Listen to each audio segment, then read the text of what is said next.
All right, the concerns right now, and we're getting this from former CIA counterterrorism analyst, former NYPD intelligence division specialist, something he's worried about, follow-up attacks, follow-up type of incentive attacks after even a failed one, that it could inspire other ones. Buck Sexton is joining us right now.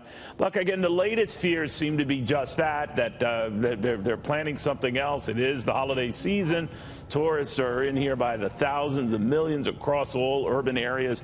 What do you do?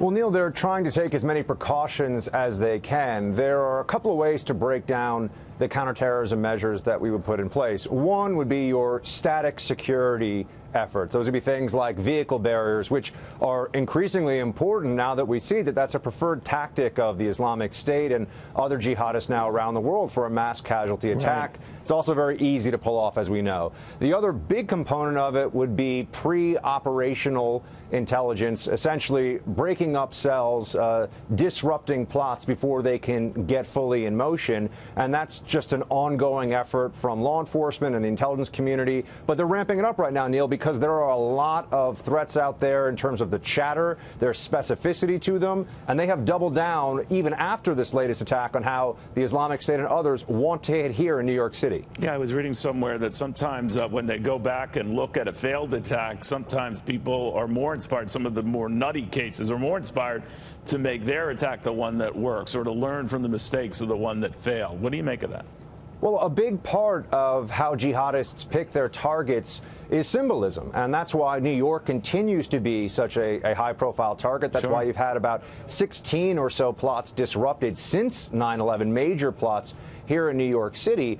And so the holidays added on top of that means that they would like to send a message to us. The Islamic State, Al-Qaeda, and others want us to feel like we need to be constantly in fear, and especially over our holiday season, we're living in something of a state of siege. Now, there's another part of this, Neil, and that is that we can't terrify ourselves into submission. Just because there's a lot of threats on the internet and chat rooms and postings, it doesn't necessarily mean that they have the capability to pull this off. But in the era of lone wolf jihadism that we're in right now, you never know. All it takes is one person who has radicalized, and we could be facing a mass casualty attack over the holidays. It doesn't help when ISIS itself is promoting this and trying to galvanize some of the more radical elements to do just that, shower bullets in any place they can find, and that just is meant to encourage those who might be sort of getting ideas, right? I mean, that's part of the increased chatter I've been hearing so much about. Do you give it currency? Well, Neil, I think that after the attack that we saw, there was something of a sense of relief. People feel like, well, if the terrorists are as incompetent as that guy, maybe we don't have that much to worry about. And the reality is that that has nothing to do with the structured groups that are out there right now that do have operational training in tradecraft, right. The Islamic State, Al-Qaeda, and others. They are still actively plotting against us. I want to also note that a concern that comes up for many of us after a failed suicide bombing, which is what just happened earlier this week in New York City, was a failed suicide bombing. I don't hear enough people referring to it that way, is that now terrorists may see that, including the lone wolf jihadis, and say, I'm going to do a vehicle attack or a knife attack or try to get my hands on a firearm. Why leave open the possibility of total failure, which is really what this past week's attack was, when you could be guaranteed to inflict some casualties? So I'm really concerned right now about the vehicle attacks going into Christmas and the holiday season. And not just here, I mean, everywhere. That's been the most successful route that they've taken, and is part of the strategy you're hearing of an ISIS pounding online across the world.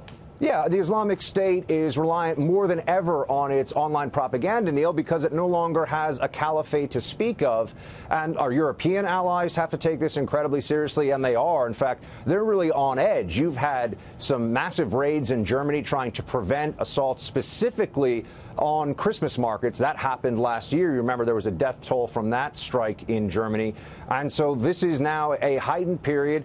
Everyone still needs to go out, shop, see their friends, family, do everything you're going to do over the holidays, not trying to frighten people, but just raise awareness and have a sense of vigilance that the bad guys are still out there, they are lurking, they are plotting, and we need to be aware of it. Yeah, like you say, never get cocky or so confident that you don't think it can happen again and again and again. Buck, thank you very much. Good seeing you. Good to see you, Neil.